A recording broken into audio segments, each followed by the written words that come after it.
அன்பானவர்களே, இன்னைக்கு ஷாஃபி மதஹப்னு சொல்கின்றோம், ஹனஃபி மதஹப்னு சொல்கின்றோம். சகோதரர்கள் சிந்திப்பதற்காக இதை நான் சொல்கின்றேன். அவர்களிடம் கருத்து வேறுபாடு எதில் இருந்தது என்றால், இமாம்களிடம் எதில் கருத்து வேறுபாடு இருந்தது? ஃபிக்ஹியத்துல தான் கருத்து வேறுபாடு இருந்தது. சில விஷயங்களை இமாம் அபூ ஹனீஃபா சொல்லியிருப்பார், இமாம் அஹ்மத் இல்லை என்று சொல்லியிருப்பார்.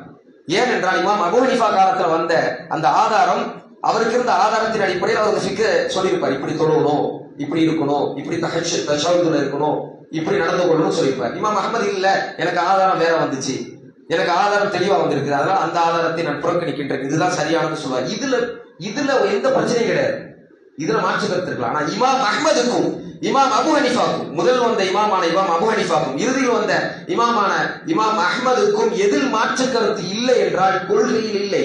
உதாரணத்துக்கு அர் ரஹ்மானு அலல் அர்ஷ் இஸ்தவா, அல்லாஹ் சுப்ஹானஹு வ தஆலா அர்ஷுக்கு மேல் உயர்ந்து விட்டான் என்பது அவர்களுடைய கொள்கை.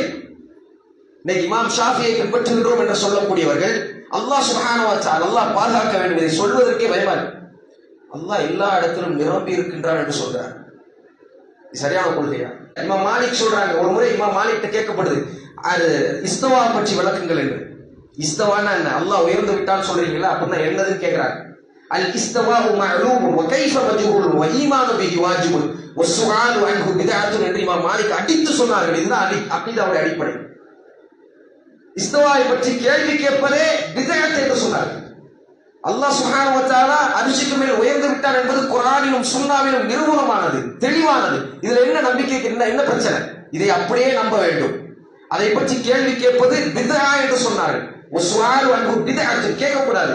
கைஃப என்ற வார்த்தை வரக்கூடாது. அல்லாஹ் இப்படி அப்படி வரக்கூடாது. குர்ஆன்ல அல்லாஹ் என்ன சொல்லியிருக்கிறானோ அதுதான் அல்லாஹ். அல்லாஹ்வுடைய பெயர் எப்படி இருக்குது அதுதான் அல்லாஹ்வுடைய பெயர். அல்லாஹ் வஜ்ஹ் என்று சொன்னால் அல்லாஹ் வஜ்ஹ் தான், அல்லாஹ்வுடைய முகம் என்று சொன்னால் அல்லாஹ்வுடைய முகம் தான்.